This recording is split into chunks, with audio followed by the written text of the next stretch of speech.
Welcome, everybody. We are thrilled that you are here with us. My name is Laurie Taylor. I'm the founder and CEO of the Produce Moms. Today, I'm thrilled to be joined by Dr. Shreela Sharma. She is one of the co-founders of Brighter Bites and a renowned research doctor. And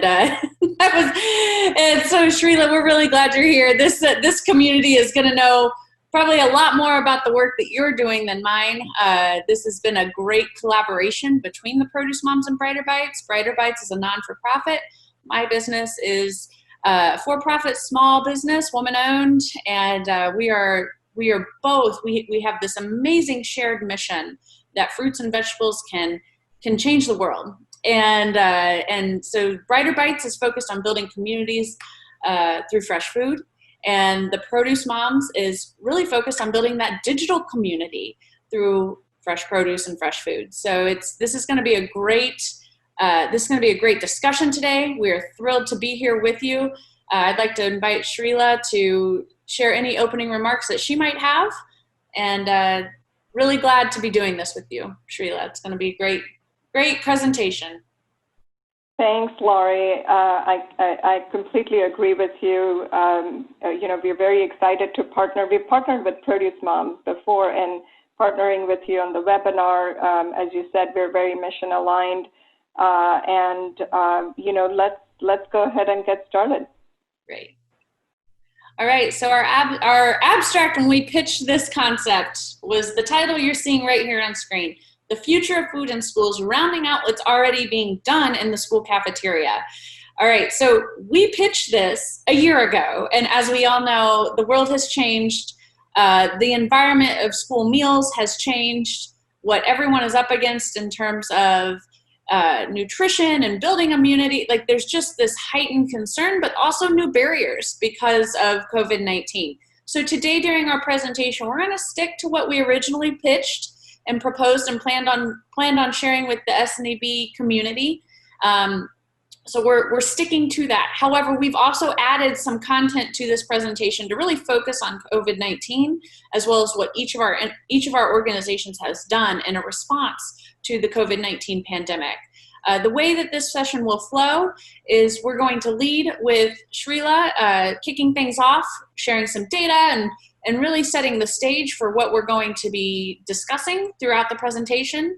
Then it'll come back to me, and I'm going to share some information about what we're doing in the online world and through the Produce Moms content platform and programming. And then Shreela, it will come back to her for the closing part of today's session, and she will really dive into the Brighter Bites program. We also welcome you to add any comments or questions that you have into the Q&A function. We do have some time reserved at the end of this presentation for live Q&A. So please share with us any questions that you have, and we will answer them at the end of the presentation in the live chat. So with that, Shreela, the floor is yours. Thanks for navigating the slides, Laurie. So, in my day job, I'm a professor of epidemiology at University of Texas School of Public Health. So as an epidemiologist, clearly I love data, and my research interest is primarily centered around food insecurity. So let's start with what that is, because the discussion of food insecurity is really central to what we're trying to do here. So USDA defines food insecurity as lack of consistent access to enough food for an active and healthy life. So which means that in order to live an active and healthy life, one must eat not just food, but healthy food, which includes, as we know, lots of fruits and vegetables. And it's important to know that while hunger and food insecurity are closely related, they're not one and the same concept. Hunger is a personal physical sensation of discomfort, while food insecurity refers primarily to lack of available financial resources for food, and it's usually measured at the household level. So you'll see a lot of data coming out of the USDA, their Economic Research Service, which we'll look at in a little bit, in regards to food insecurity at the household level in the US. Next slide, please. So food insecurity is measured each year in the U.S. By the USDA, and they put out a lot of really incredible data, which is readily available. And here you can see that the sort of on a timeline over the last 20 years, what's been going on in regards to food insecurity in the country. When you look at food insecurity, there's very low food insecurity that's subsumed within just general food insecurity. And right around the 2006, 2007, when there was an economic depression, we had an increase in food insecurity. And since then, it's kind of stayed up. It's at about between 13 and 14% right now. As of 2018. And what's interesting is that households with children have greater food insecurity than households without children. So that's another important caveat to note when it comes to food insecurity. Next slide, please. When you look at the distribution in regards to who's being affected by food insecurity the most, this is just a map of the darker colors is where the food insecurity is above average, and then the lighter colors are the ones where it's at average or below. And so you can see the southern states especially are struggling the most with food insecurity, including Texas, where I'm at. I'm based out of Houston, and we have food insecurity rates. The last was a few years ago, and it's gone up quite a bit since then, but food insecurity rates upward, close to almost 20%. Next slide, please. So food insecurity, as I mentioned, is a critical data point when it comes to also healthy eating. And we know that healthy eating is associated with health outcomes, one of them being obesity. So let's look at how food insecurity and some of these key health outcomes are linked. So when it comes to kids, and a lot of my work and that is salient to the talk today is in children, especially vulnerable children from lower income families. And there's a lot of data now in regards to health risks associated with food insecurity. So a child who's food insecure can generally experience poor health outcomes in their lifetime. So the red bar on this graph here are the food insecure households, and the blue bars are the food secure households. And you can see that there's increased risk of hospitalization, developmental delays, and poor outcomes in regards to a child who is food insecure as compared to a child who is food secure. Next slide, please. So concurrently, while we have seen an increase in the obesity epidemic in the U.S. in the food insecurity epidemic in the U.S., we have also seen an increase in the obesity epidemic. Now, the way food insecurity and obesity are related is interesting because one might think that a child or families or adults who are food insecure, they don't have access to food, which means they don't have access to calories to consume in regards to food. However, that might be the case in certain developing nations. However, in developed countries such as the U.S., what has happened is that families who are food insecure have access to a lot of unhealthy food, and they have sporadic access to unhealthy food, which means that it triggers disordered eating, so that when they do have access to food, families might consume a lot of it. So that has resulted in an increase in obesity. So families who are food insecure also struggle with several, not just obesity, but several other comorbidities such as diabetes and hypertension and such, especially in adults.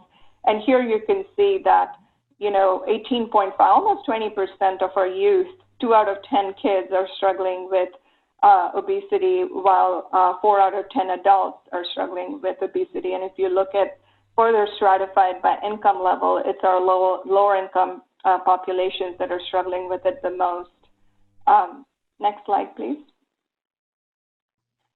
So this is what I call, so the first prong or the first leg of a three-legged stool was food insecurity. The second leg is the health outcomes and obesity. The third leg is really food waste. Food waste refers to a decrease in the quantity or quality of food resulting in decisions that are more upstream. So by retailers, food service providers, consumers. So you might have food being wasted,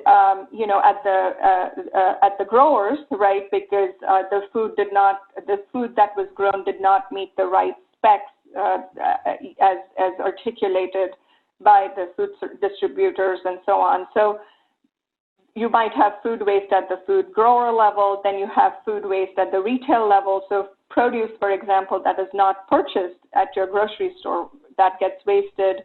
And then you as the consumer might be purchasing food, and then, of course, we all have that wilted spinach sitting in the back of our refrigerator that we forgot about, that we would throw away.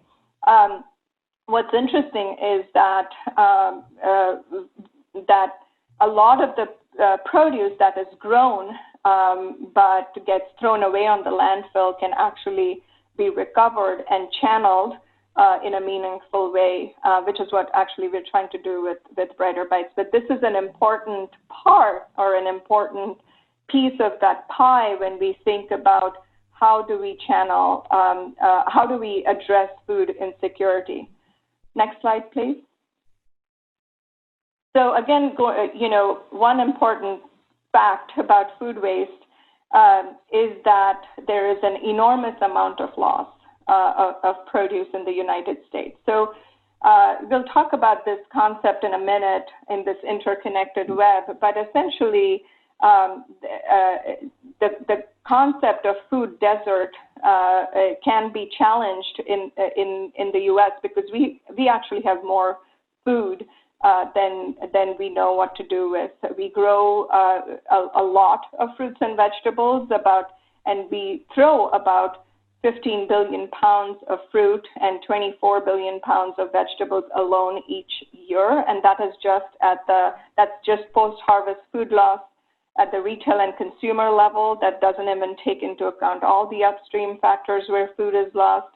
And the cost of this produce is estimated to be $40 to $60 billion each year. So this was a paper that was actually published in a few years ago, and then there was another one that was published by Spiker in 2017 in Journal of Academy of Nutrition and Dietetics, where they estimated that even if a small proportion of this produce was rescued and distributed, then we would be able to meet the recommended dietary allowance for fiber for over 70 million Americans. So if you look at what proportion, about 40 million Americans are estimated to be food insecure. So clearly, one could potentially meet the need and more, especially in terms of healthy foods such as fruits and vegetables. Next slide. So let's pull this all together. Let's start at the very top where it says not a true food desert. So I like to challenge this concept of a true food desert. The concept of food desert actually started in developing nations such as Africa, where there were true famine situations where we just didn't have enough food that was grown to feed the masses. And that concept was adopted here, and food deserts are defined as lack of access to retail stores.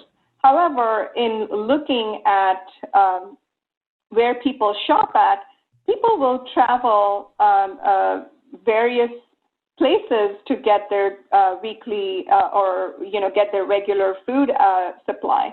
So it's not, the concept of food desert doesn't really apply here, because also we have more food. So you see on the very left, we have a lot of food in abundance in the U.S. But the challenge is that food is not getting it. A lot of it is wasted on the landfill because when you go to the grocery store, if you're buying, your grape tomatoes or your cherry tomatoes, every cherry tomato is the, same red, beautiful red color, not bruised. So you're really buying the designer produce and you're paying premium price for it. Well, produce doesn't grow that way, right? We all know that produce that grows on the farm, the carrots might have legs and, your oranges might be bruised, but that does not mean that they're nutritionally any less adequate or good for you. So how can we tap into that excess produce and bring it and channel it into the families that need it the most? Now, why are families, that gets to this generational lack of access and food insecurity. What has happened is because this lack of access in terms of, families who are struggling, who are on a limited budget, there's a lot of intimidation by produce. If you imagine, I have 2 kids, and when I go to the grocery store, I have to take into account every single piece of the pie in terms of grocery shopping. I have to, no pun intended there with the pie, but, I have to make sure that I have the money, right, to buy the food that I need. I have my taste preferences for myself, but more so my kids and my family, and then can I cook it? Do I have the ability to turn that food into something that's palatable and delicious that they will like? And then I have to also think about, is it going to die in my refrigerator? Because I certainly don't want to go to the grocery store every few days. So all of that, those pieces have to come together. And that is a challenge for many of the families, especially the lack of skills over time that have been lost when it comes to cooking vegetables in our underserved populations and lower income communities. So the good news is that we can pull all of this together. But the first part is understanding the what is happening in our communities in regards to why families are not eating healthy and why do we have food insecurity. So the question is, can we connect all of these dots? It's definitely an interconnected web. You have the food waste and the systems issues that are contributing to food insecurity, which is then linked to poor dietary intake and poor health outcomes, especially in low-income minority populations. So that's the premise of our talk today, and I'll turn it back to Laurie to kick us off with the produce moms. Shreela, and everything that you were just explaining with this interconnected web and the journey, really the journey to path to purchase, but not just that, but also how are we going to educate folks on how to select, store, and serve their fruits and vegetables? That's really the premises of why I started my business. It started in 2012 as an unmonetized WordPress-powered blog, and we've grown significantly since then. So I look forward to sharing more about my business, but first, let's talk about some of the topics that kind of come back to our title of this session, the future of food in schools, rounding out what's already being done in the school cafeteria. We have made so much progress with school meals. We've made so much progress with nutrition incentive programs and other feeding programs within schools that really prioritize and are exclusive to fresh farm fruits and vegetables, such as the FFVP program. We're also really getting into some, schools being a vehicle to combat all of those data points that Shreela just shared on food insecurity, through programs like backpack programs, summer feedings, other weekend programs. And then, of course, you've got community feeding programs such as Brighter Bites. And then definitely home-cooked meals and lunch boxes. And that's, and I definitely feel like my business empowers that last bullet point in a very big way. So we're doing great work in school cafeterias. I want to applaud everyone who's with us today that is involved with school nutrition. It's so important. And, I choose to send my children to school with lunch money, not a lunch box, because I really believe in the work that you're all doing. And thank you. Keep it up. My children are counting on it, as are all the kids around the United States. So we know that the playbook has been so disrupted. And after my remarks, we're going to invite Shreela back on to talk about post-COVID-19 as it relates to the work that they're doing. Critical concerns post-COVID-19 as it relates to schools. What we're seeing emerge, obviously salad bars. Nothing has been better for the consumption of fruits and vegetables in schools than salad bars. It's something that has just been, it's been a champion movement within not just the produce industry, but really all of food and bev, and amazing organizations that are focused on solving things like the obesity crisis with children and food insecurity. Salad bars is something we've all championed and come about to promote and expand within school meals. We know that, unfortunately, we know those are going away in the post-COVID-19 school environment. We're also, we're going to be, instead of salad bars, we're going to see a rise in individually wrapped foods. I have a lot of concerns with this. My biggest concern is probably environmental. I don't like that that we've done such a good job to scale back the amount of single-use plastics in fresh produce, and now we're finding ourselves back into that. But there is a lot of great innovation happening within the fresh produce sector of agriculture specifically, and within the fresh produce sector of grocery and food and beverage industries, to bring forward sustainable packaging. So I think that we will see that. I hope that it's not cost prohibitive for schools.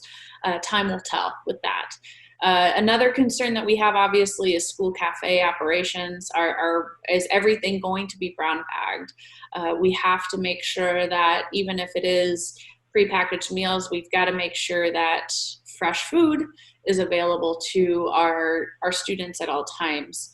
And then another thing that's a critical concern is, aftercare programs at schools, or childcare at schools. What are the feeding programs going to look like? So unfortunately, I don't have all the answers to this. I don't know if anyone necessarily does. This is a really fluid situation. But as someone who is extremely involved with everything from political action to media as it relates to the fresh produce sector, these are what we're seeing emerge as the top critical issues or the top concerns. So look for more advancements and efforts as it relates to these topics as we charge forward. All right, and again, this is all data that Shreela has really touched on. I bring it up because it touches on, this is definitely a food insecurity is something that it disproportionately affects our minority populations, and so this is a health concern. And as our society becomes more focused on social justice, this is also now a social justice concern. So keep that top of mind as we're moving forward with how do we create these solutions, and how do we make sure that we advance what we're doing here in the United States as it relates to child nutrition and fresh produce access. Okay, a little bit about my business. The Produce Moms is the first and only consumer brand that's fully focused on driving the sales and consumption of fresh produce. I got my start actually at the sales desk, sold fresh produce to over 300 grocery stores throughout the United States for a decade. After sitting at the sales desk, I quickly realized there's a really low understanding and recognition of all these brands in the produce department. So I'd like to challenge everyone who's with us today to think about that for a second. We spend so much time in the produce department and purchasing those items or consuming those items, and most folks can't name maybe a handful of brands. But if I were to ask you, what's your favorite brand of apples? You would more than likely, the responses we get when I kick off speaking engagements with those topics can range everywhere from, my favorite brand of apples is AirPods, to my favorite brand of apples is Honeycrisp. And if I change the favorite item to shoes, tell me your favorite brand of shoes, I am convinced I could work my way around an entire assembly full of people, and every single person can name a favorite brand of shoes. Now, you probably buy or consume apples way more often than you buy new shoes, yet there is such a low recognition for brands. That was absolutely motivation for me to get things started with the Produce Moms. I do believe that in order to inspire folks to eat more fruits and vegetables, we have to lean into the amazing storytelling that exists within American agriculture. You're starting to see this strategy emerge at point of sale and grocery retail, where they're doing more things to drive awareness of, meet the grower. Some of you who are with us today, you might even be in a position where you're like, we've done that through USDA Farm to School in our school cafeteria. That is what my business is all about. I do believe that, yes, we need more education. We have to get folks educated on how to select, how to store, and how to serve their fruits and vegetables to break out of, we need more produce in volume and variety. And I believe that education is a means to that. And when Shreela comes back on, she'll be able to share a little bit more too about how Brighter Bites also believes that. I mentioned in my previous introduction that the Produce Moms it's a leading digital content platform. Today is the information era. Everything's available at your fingertips, and we all expect this fulfillment of whatever we want, whenever we want, instantaneously. And that's just the society we live in. And it relates to how we want to consume information, to how we want our food delivered, and everything else. So you'll see here the ecosystem under which we operate at the Produce Moms. And, when I started this thing in 2012 as that unmonetized WordPress blog, I had a hunch, it was anecdotal, that people care about this. And now today we have the data and the evidence to prove that, yes, people do in fact care about this. They want to know the stories of the farms and the practices behind the food they're consuming. We are hungry as a society for information that educates us on fruits and vegetables so that we can increase our consumption in both volume and variety. And you know what, we need a lot of help along the way. Like, we need the how-to tips. We need to know how to select the product at the grocery store. We need to know how to store it once we bring it home. Does it go in the pantry? Does it go in the crisper door? Does it go, all of those, that's all part of the process. And then of course we need inspiration on how to serve it. And to Shreela's point that she made earlier, fruits and vegetables are a delicious, like the original fast food, really. I mean, they really are simple to eat and prepare. We have to make sure that the recipes and the ways in which we're promoting these to this nutrient-dense food group to our children is always, it's always delicious, because at the end of the day, that's why we eat. We should eat just for nutrition alone, but if that were the case, we wouldn't be in a situation with, where the vast majority of Americans are not eating the recommended amounts of fruits and vegetables. We eat more for flavor. And so you're starting to see that actually emerge in growing practices too. Where at the seed level even, we are breeding fruits and vegetables and growing fruits and vegetables now in the United States to yes, deliver the most farmer-friendly crop, but more so to deliver the most flavorful eating experience possible. You can see that in a big way in the apple category. You can also see that in new things like melons. There's new melons coming out, crave melons, different varieties of watermelon. And so you're just going to continue to experience fruits and vegetables that are more and more delicious in their raw natural state. That's our goal in agriculture. We know that people, it's got to taste good. It's got to look good on the plate, and it's got to taste good. And everyone in child nutrition certainly knows that. Now, I mentioned I started this business on instinct, or on that anecdotal sentiment that, people need more of this. Now today, fast forward to where we're at today in 2020, we are averaging around 70,000 unique monthly visitors to our website. And we reach through this entire ecosystem we reach over 4 million unique users per month through our platform. So yes, that's data that says people do care about this, and the American society is hungry for more information on this. And so our platform continues to evolve. We're using our influence now. We're working with Nickelodeon to help them. No one talks to more children per day than Nickelodeon. And so we're working with Viacom CBS, focused on Nickelodeon, to make sure that their programming, whether it's through consumer products, digital, or traditional media, that their programming is more fresh produce forward. So that's been a really exciting project. And then the other stuff that we do that really is at the heart and soul of what I'm all about is the work that we do with schools. And I mentioned the monthly visitors and where we're at in terms of states and countries. You really have to be everywhere the population is. So very proud of the growth we've had and the fact that digital can reach the masses. So I encourage everyone to keep that top of mind as you come forward with your programming.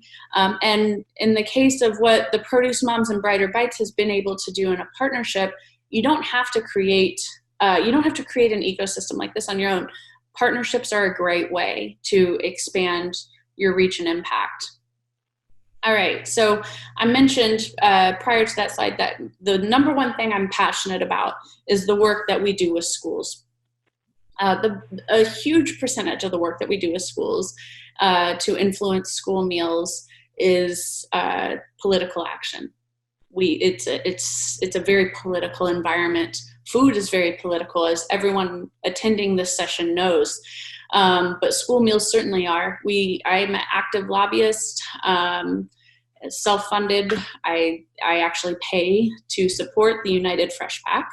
But I believe that we need to protect salad bars. That's one of the number one things I'm involved with right now.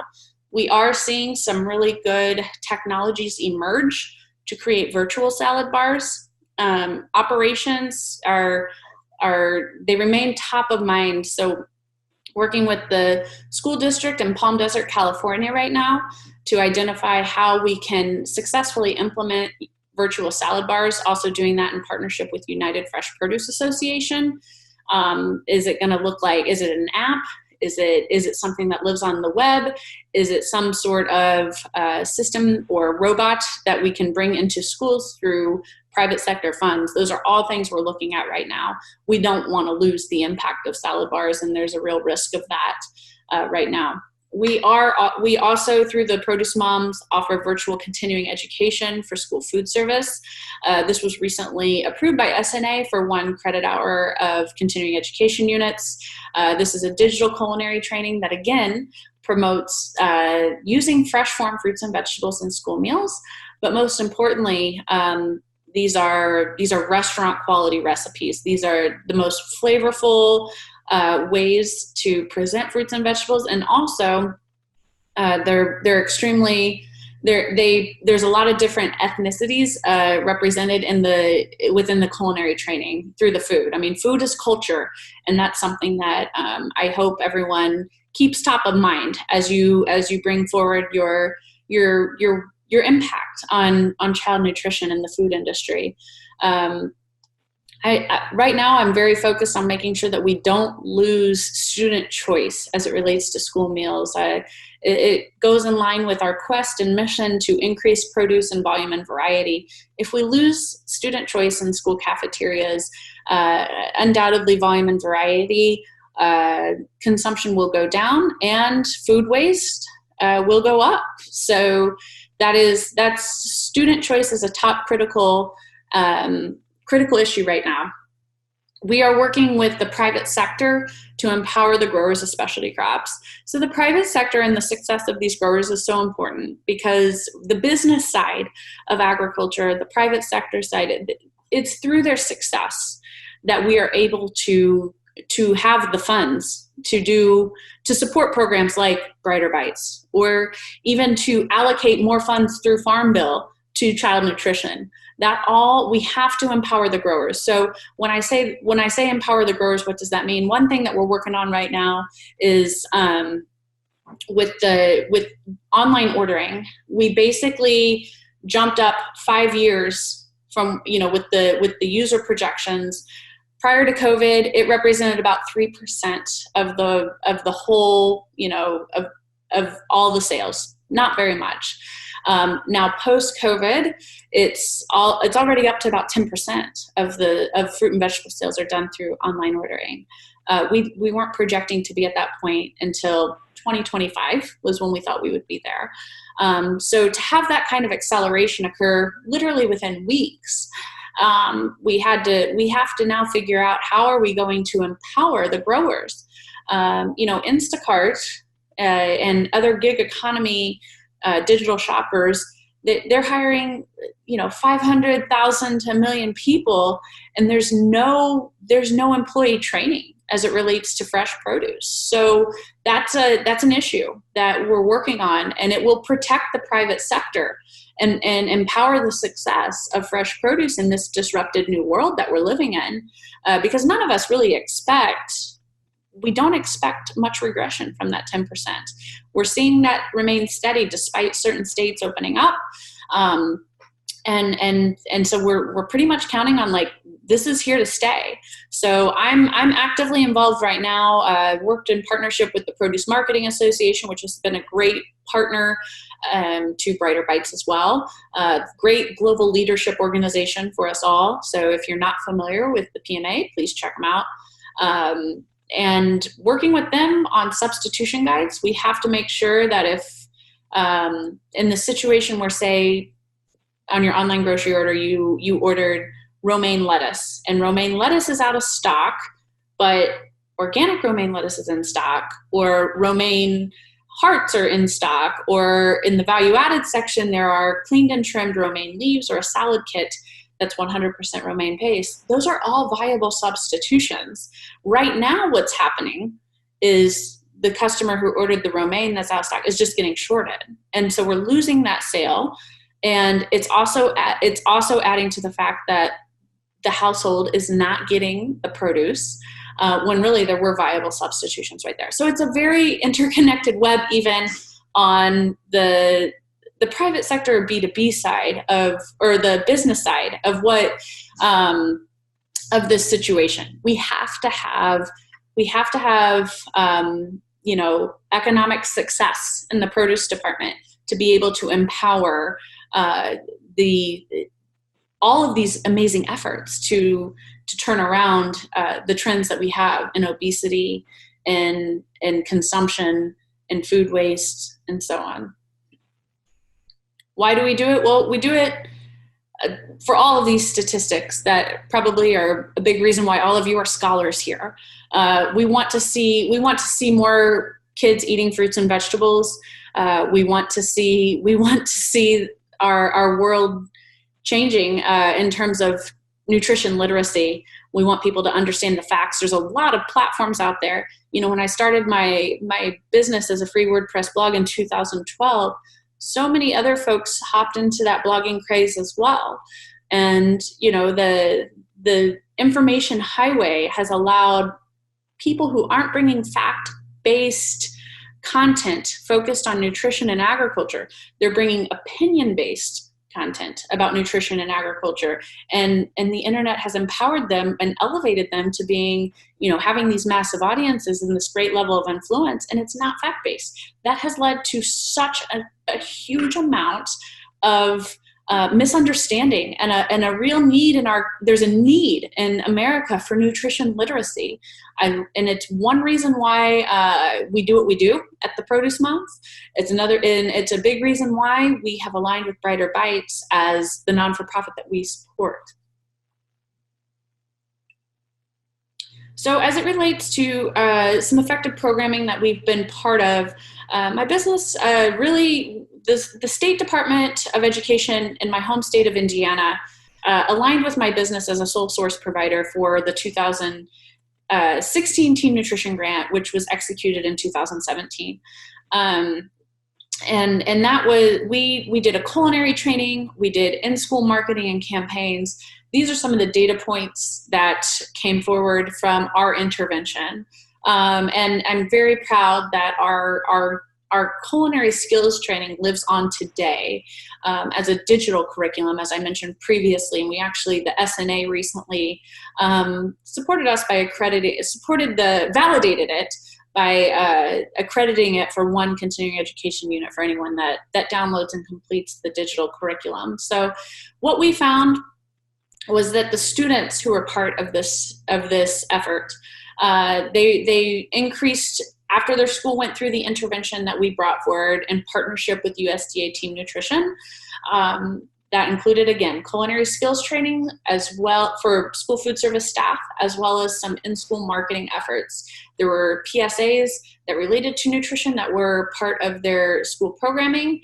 And we also had a single day intervention that included it was an assembly program that we did with the USDA Power Panther mascot, as well as NCAA athletes.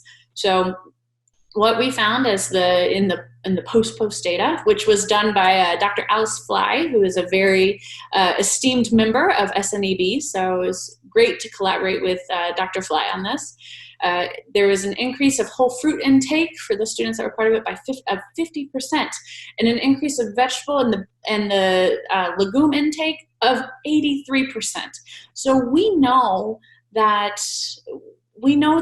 taking that extra step to do things that like prepare chef-inspired meals in the school cafeteria and still stay within the budgets and all the constraints that you have, it makes a huge difference.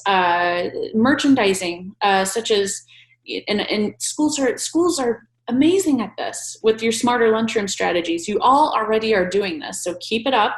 But naming the fruit and vegetable recipes fun things, plating them in a pretty way. I mean, the colors alone of fruits and vegetables make that kind of easy, but we talk about that in our culinary skills training as well, so that's good. And anything that we can do to increase these underconsumed vegetable subcategories, it's great. And this was grassroots when we did it. This data represents kind of a micro effort, but it's great to see that it's now living on in a digitized format where we're impacting more folks, and hopefully we'll be in a position where we can get additional data to prove like these interventions and these strategies and these approaches, they work. And so best days ahead as far as I'm concerned. These are some testimonials. We work with, like I said, we work with growers, and we work with other companies that promote the consumption of fruits and vegetables.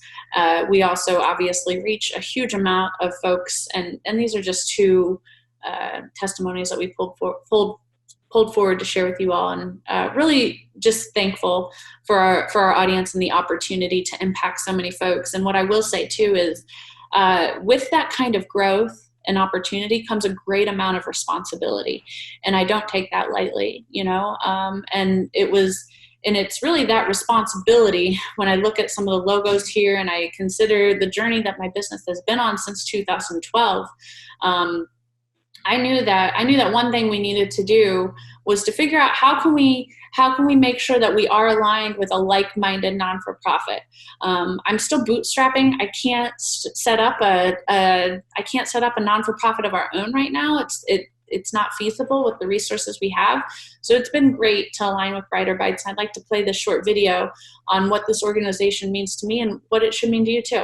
Hello, everyone. We are here at Seguin Elementary. We are in Houston, Texas. And I've got Rich Dockman and Linda York, two of my dear friends, industry colleagues. And Rich is the CEO of Brighter Bites. So we're going to tell our viewers a little bit about what you all do. And then I want to have Linda explain why she's here and why Sticky Lickets is supporting Brighter Bites. So Brighter Bites is a program that I've been involved with for about 3 years. And I was fortunate enough to be able to become CEO of the organization about 4 months ago. And our focus is trying to change behavior in the way families eat.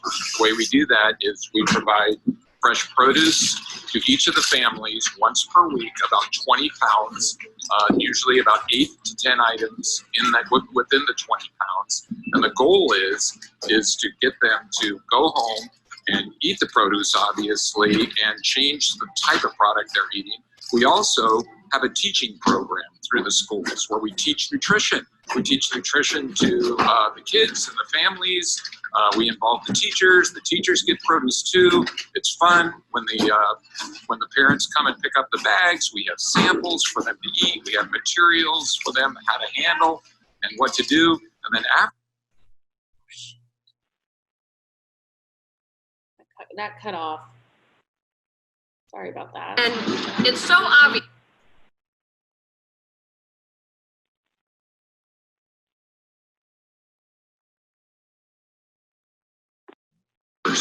for the produce industry so that the new generation is growing up eating right. And for that reason, we think it's good for everybody. Everybody wins, yes.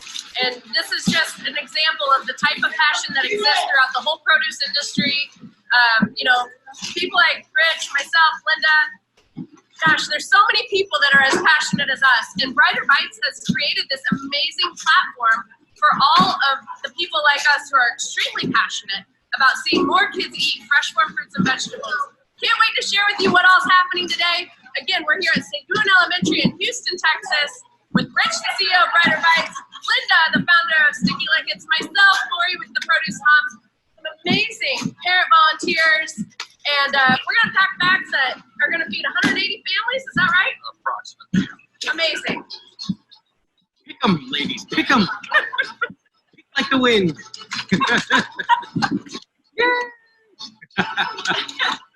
Parent volunteer, and that's really that's the backbone of Brighter Bites operation is what I've realized here today, because you know if it's you got to have all hands on deck. And then I think too what is so cool is Brighter Bites is a gateway to bringing more parents into the schools, which I think is like this surprise benefit that the program has had for the schools and the communities that they serve. You know, bringing more parents into the school and getting the parents involved during the school day, and really building a sense of community with within the school setting, all because of Brighter Bites. Yeah. All right.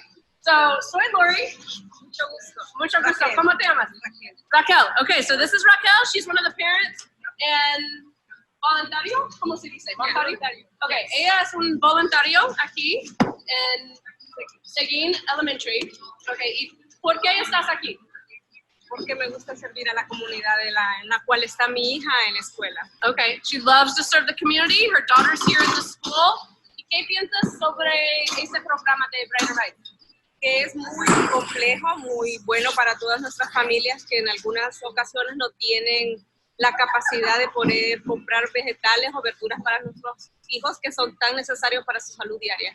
Okay, so I might need help, but I think that what she said, and if I leave anything out, Yes. all right.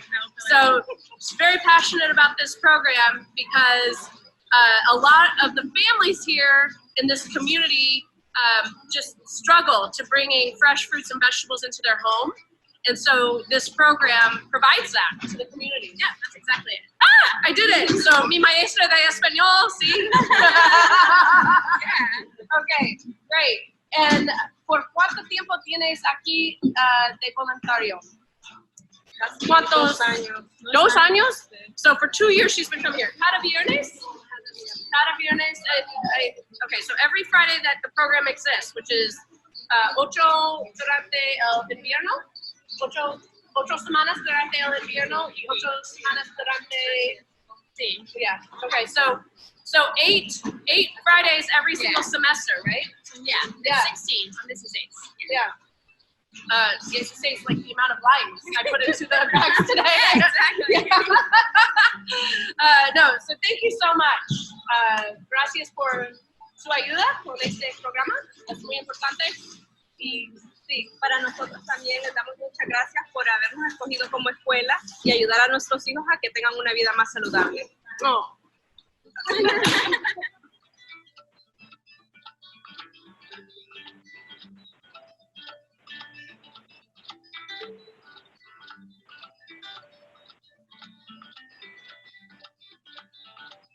We've got grapes, we've got oranges. These grapes are gorgeous. Yeah, the grapes are really great. Whenever you ask a kid what their favorite fruit is, and you say there's grapes in the bag, they're so excited by that. I'd say that between the things in my hand, you've got most of the kids' favorite items covered. Exactly. We've got some carrots in here, which is also a favorite vegetable of our kids. And And then over in our other bag, we've got some limes, some lemons, we have lots of peppers, some onions, potatoes. Yeah, so what I love about this also is you can tell, obviously the food selections are very mindful of the fact that food is culture. I say that all the time at the Produce Moms. And, you know, fruits and vegetables are very cultural. It's how we celebrate life, how we celebrate who we are and what our family, you know, traditions are. And it's so obvious that you guys take that into consideration with the selections that you prepare for your community. Yeah, I mean, we do the best we can, but we also want to kind of put them outside of maybe their comfort zone, Sure. their traditional items that they cook with, so then the kids can be exposed to like a lot of different types of fruits and vegetables. Right. And it also helps the parents when they're walking around in the grocery store, their kids are recognizing what they see.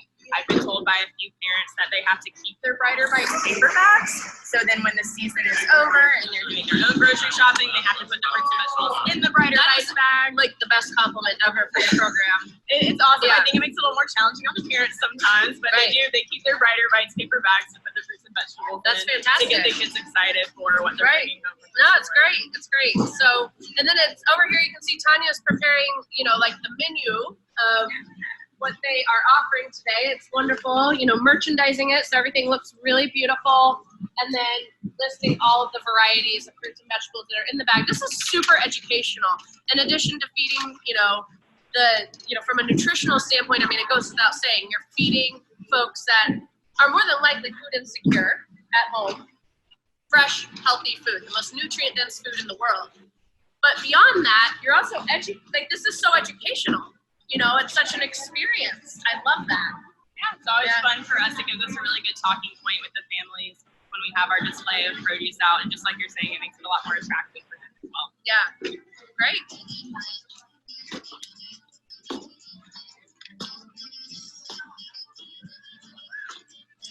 All right.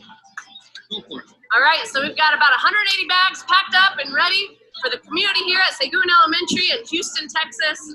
But before we say goodbye to everyone, I wanted to bring Rich back on camera because I think it's really important that our viewers today know how they can get involved and support the good work y'all are doing. So if you're out there in the public, the first thing I want to tell you is eat healthier. Under any circumstance, we want to help, but you have a duty and a commitment to yourself to be a healthier person, and there's no better way to be healthier than eat fruits and vegetables. In fact, it's impossible to be healthy without eating fruits and vegetables. So to help us provide more produce for families and everything, and you'd like to help, please go to our website. And there are ways to give, and there are ways to get involved. And if you're in a city that we're in, you can even volunteer and do what we're doing today, which is great. And if you're in the produce industry, I continue to challenge you to be a part of what you sell. Don't just sell the product, be part of the cause. The more people we can get to eat, the more people that are consume it, it's better for everybody. It's better for health, it's better for the business. So everybody eat more fruits and vegetables, and thanks for everybody for your support. See you soon. Get involved with Brighter Bites. That's how you do it, folks. So, yeah, this has been great. So, yeah.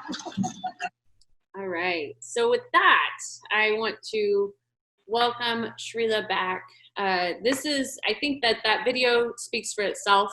It took it was about a 5-hour volunteer experience in my time in Texas, and we condensed it down. It was about 10 minutes. So thanks for watching the whole video. We appreciate it, and I think that it gives you even greater clarity on what Brighter Bites does, as well as the way our two organizations are very complementary and mission aligned.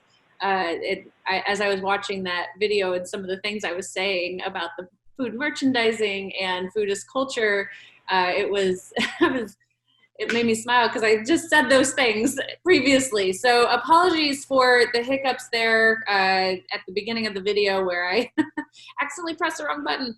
But all of the slide decks will be provided to SNEB, so you can download them all. With that, I'd like to welcome Shreela back on, and we are going to wrap things up here with some closing remarks from her. So I'm going to hide my screen and welcome back Shreela. All right, thanks, Laurie, and thank you for the wonderful presentation. I always love to hear your story with Produce Moms. So I'm going to end the presentation today by talking a little bit about Brighter Bites. So what does Brighter Bites do? We are a comprehensive coordinated school health program, and our mission is to create communities of health through fresh food. We have a three-pronged formula: produce distribution, nutrition education, and a fun food experience. So families each week for 16 weeks in the school year get to take about 20 to 25 pounds of a variety. We try to give 8 to 10 different kinds of fresh produce and lots of exciting stuff we put in the bag. And a lot of this is donated. A majority of our produce is donated produce, so going back to that food waste piece that we talked about earlier. And then we teach families how to use it. It's not just about giving food, it's also making sure that you can turn those foods into tasty meals for your family. And we immerse the kids in a lot of nutrition education inside the classroom and the school. So basically, if you think about the child at the center of it, you're creating an ecosystem within which they can thrive in regards to their health and nutrition. And our goal is, we do a lot of tracking. I'll present some of our data. We do a lot of tracking of our behavioral as well as health outcomes. And, Brighter Bites started as one small school with 150 families. And since then, we've grown into, we serve 25,000 families in any given school year across 6 cities. We are in Houston, Austin, Dallas, New York City, Washington, D.C., and Southwest Florida. And we've provided over 27 million pounds of produce and an immense amount of nutrition education to our families.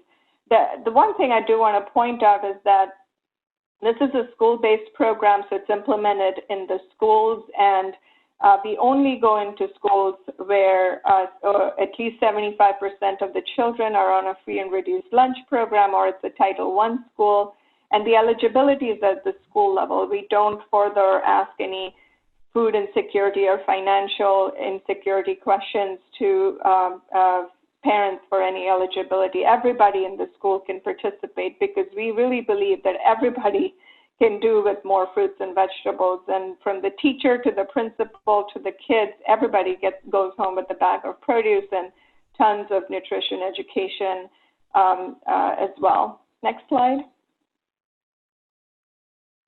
So this is our mission, and I just want to point out the picture, as what you saw in Laurie's video, the sea of bags of produce that goes home. So this is kind of what you'll see in a typical cafeteria in the schools where we're doing all the bagging of the produce, but it's this beautiful sea of bags with tons of fresh produce in it that's distributed. Next slide. So we're going to skip for this one. This is another video, and it will be available to folks who want to look at it. It's the Brighter Bites story with my partner in crime at Brighter Bites, Lisa Helfman, and our incredible team. It's also on our website at www.brighterbites.org. But Laurie's video really encapsulated the essence of Brighter Bites so beautifully. So we'll skip over the video, but y'all are welcome to look at it. So this is what we do, right? I mean, there are various, I get asked this question all the time, is how is this being done in any given, what does this look like in a school? And once a school, we have a waiting list in all our cities, but once a school is a Brighter Bites school, we're in there for at least 3 school years. And so if you look from the left to the right of the screen here, for produce distribution, the school has to allow Brighter Bites team to bring in pallets of produce through our partners, whether it's the food banks or the growers. And the Brighter Bites team sources a lot of this produce through our incredible set of partners. You'll see the list, a small smattering of that list in a few slides, but a lot of this produce is sourced, and it's sourced based on a very specific grid because we want to create excitement, right? We want kids to actually eat the produce, and if you give them each week, the same fruit or the same vegetable, you're not gonna generate that excitement. So we really try to give them variety and track that information as well. So the second, so once we source the produce, the second column, which is load up, which is our partners, usually the food banks in many of the cities, will bring this pallets of produce from the food bank, which is our inventory, to the schools.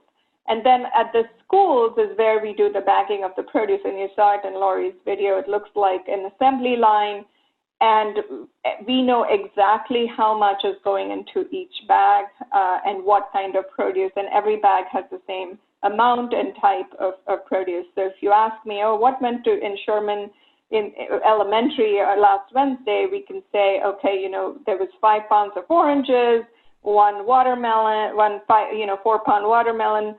We weigh all of the foods before and then build the Brighter Bites bag. So, and we track all of that information, which I'll get to in a second on why we do the tracking. And then we do a lot of the education, which is the fourth column. We implement an evidence-based curriculum in the schools called CATCH, and we do a lot of the nutrition education with the parents. Mainly, the goal of the education is, 1, to create excitement around healthy food, and 2, to really get the parents in demystifying their intimidation that they might have in cooking the vegetables that come home, or eating the fruit for their families, or preparing these foods. And then last but not least, we have a small recipe tasting at the distribution. So the way it works is that Sherman Elementary will have their weekly distribution every Wednesday, right, at 3 o'clock, which is the end of the school day. So the parent goes, picks up their child, goes to the cafeteria, picks up their bags of produce, and there will be a healthy and a tasty recipe that's tied to a produce item in the bag. So there will be a kale smoothie, which is called the health smoothie, that it is tied to the bag, because in the bag you'll have kale and bananas and apples, which are the ingredients that go into the smoothie. So that 10-second touch point where they try the recipe with their child is important, because now you've created an exciting experience around that's new for the family. And then the family goes home with 50 to 60 servings of this fresh produce at no cost. The program is entirely free to the schools and the families, because our goal is to create demand for a product that currently may not exist within these homes. Next slide. So I already talked about this. This is where we are. We are looking, we've scaled, we've spent several years in researching, trying, testing. The program started in 2012, and since then we've grown to these 6 cities. We have a scaled, a replicable model. We feel confident about replicating in other cities successfully, and we're happy to bring this to other cities in addition to the ones we are in as well. Next slide. So we talked about this quite a bit in terms of the why, which is, again, aligns with the Produce Mom's mission, which is we want to change the behavior when it comes to fruits and vegetable consumption, and reducing consumption of unhealthy food to ultimately impact child and parent and family health, and also improve the school nutrition environment. Next slide, please. So what does that mean in regards to our data? So we actually spent the first we still do at the UT School of Public Health. We still work as the research partners for Brighter Bites. But the first 3 years when Brighter Bites really was more of a program and not yet a nonprofit, we spent a lot of time in really honing our data and our platform to ensure that what we're doing is actually working. Because one might have a great idea, but you don't know if it's really working unless you test it out. And so we did some deep dives in our. So one of the first studies we did, we found in schools that were not receiving Brighter Bites, and then we had 6 schools that were receiving Brighter Bites, so 6 intervention, 6 comparison, and we found that children that were participating in Brighter Bites were consuming significantly more fruits and vegetables as compared to children not participating in Brighter Bites. Well, you would say, yeah, you're sending food home with them, so of course they're going to eat it. But then we did a 2-year follow-up study, and we found that there was a maintenance effect 2 years even after the program ended. And that paper is the one by Marshall et al. That's currently accepted for publication. But we really wanted to know whether the program has long-term maintenance effects. Which we were happy to say that it did. And then we also did a plate waste study because we heard reports from parents in schools that children were consuming more fruits and vegetables at the school lunches, and the ones that were participating in Brighter Bites. So again, we had schools that did not have Brighter Bites and schools that did, and we actually measured the amount of fruits and vegetables they wasted on the school lunches. And we found that, sure enough, kids that were in Brighter Bites had less wastage of fruits and vegetables and more consumption at the school lunch. What was further interesting is that exposure mattered, in the sense we matched the number of times they were getting, say, broccoli and every item in the bag to the number of times they were exposed to and selected that food item on their lunch tray. And we found, using broccoli as an example, that the more number of times they received broccoli in their Brighter Bites bag, the less waste of fruit of broccoli they had on their school lunch. So, that exposure really does matter when it comes to fruits and vegetables. And we found that for many of the produce items. Next slide.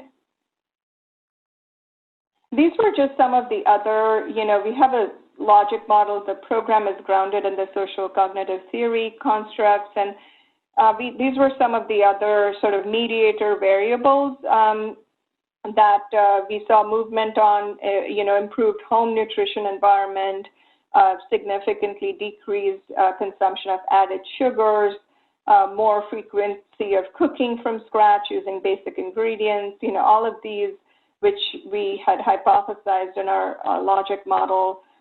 We were happy to see that, those mediators also moved along with the main outcome of fruits and vegetable intake.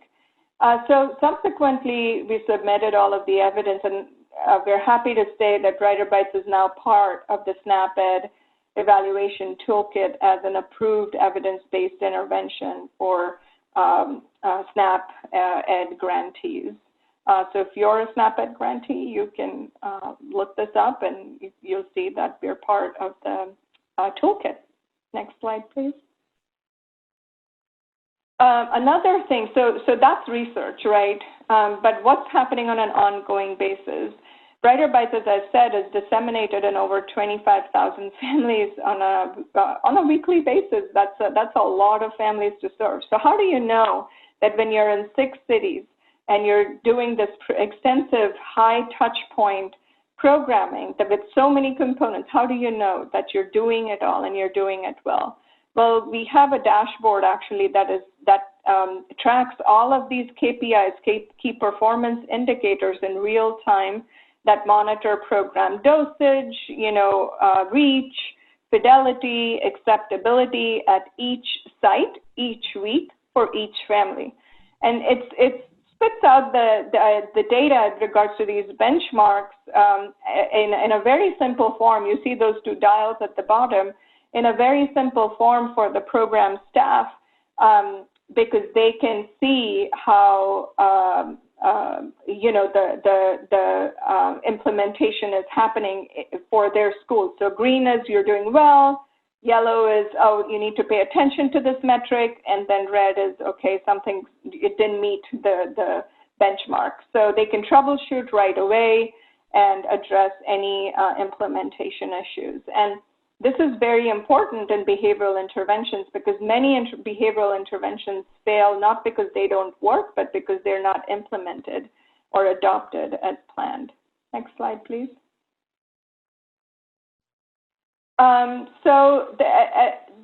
This is just a synopsis of various data and research efforts. In addition to behavioral outcomes, we are also looking at several health outcomes, the gut microbiome, and so on. So more to come in terms of Brighter Bites research in that regard in the coming years. Next slide, please.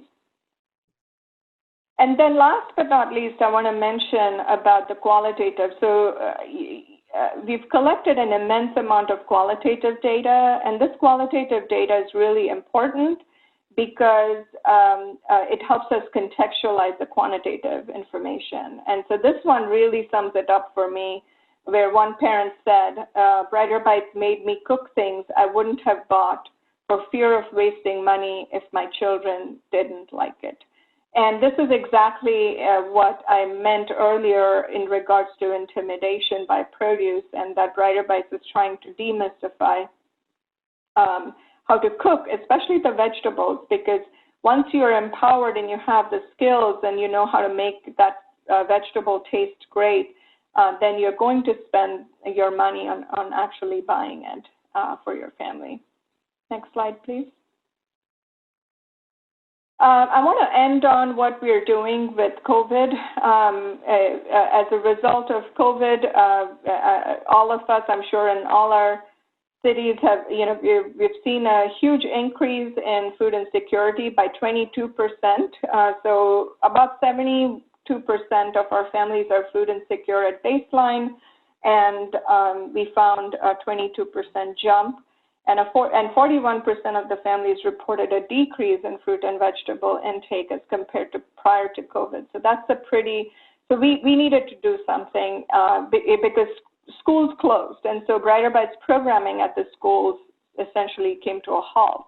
But we didn't want to stop serving our families during this high need time. So next slide, please. So what we, this is just some of the comments that we got on the survey, which again highlights the need in the families in regards to not just food, but other social issues as well. Next slide, please. So Brighter Bites pivoted rapidly, and you had a multi-pronged approach to addressing, and that's really been the key for success during this time. We cannot continue doing the school-based programming, but is there another way to still reach the families? So Brighter Bites collaborated with retail outlets such as HEB in Texas, Winn-Dixie, 99-cent stores in all our other cities, and is providing $25 produce vouchers, which can be only spent on produce every other week to Brighter Bites families. And we are very happy to say that we've seen a 69% redemption rate in those produce vouchers, which is huge. Additionally, Brighter Bites is partnering with the USDA Farmers to Families program in all 6 cities to distribute produce boxes each week to the families, and we've been successfully doing that as well. And last but not least, really important is the health literacy component that we've built with Brighter Bites. We've really seen the need in not just information about food, but PPE, masks, I'm getting evicted, I need and information that's in their language and appropriate to their, where they are, geographically located. So we partnered, Brighter Bites partnered with Baylor College of Medicine here in Houston, our School of Public Health students, to really build a very robust health literacy model that was deployed using social media, website, newsletters, text, phone calls, all levels of modalities to reach families in need. And we are also in the process of developing our mobile app, which will carry all of this information, which will continue to then reach the families. Next slide.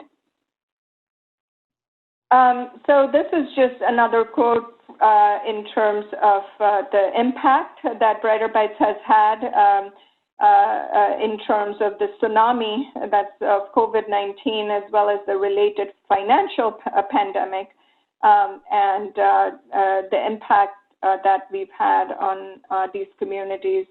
We found that it's really important for nonprofits such as ours to pivot rapidly to meet families where they are with what they need. And their need may not necessarily be food, but we've still got to meet it. So, and it hasn't happened without the partnership of many other partners.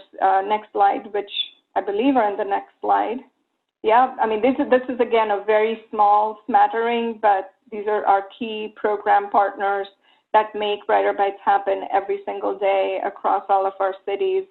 And we're always looking for more partnerships, in the future as well. Next slide. Well, I wanted to just say thank you very much. We really appreciate your time and happy to answer any questions that you all might have.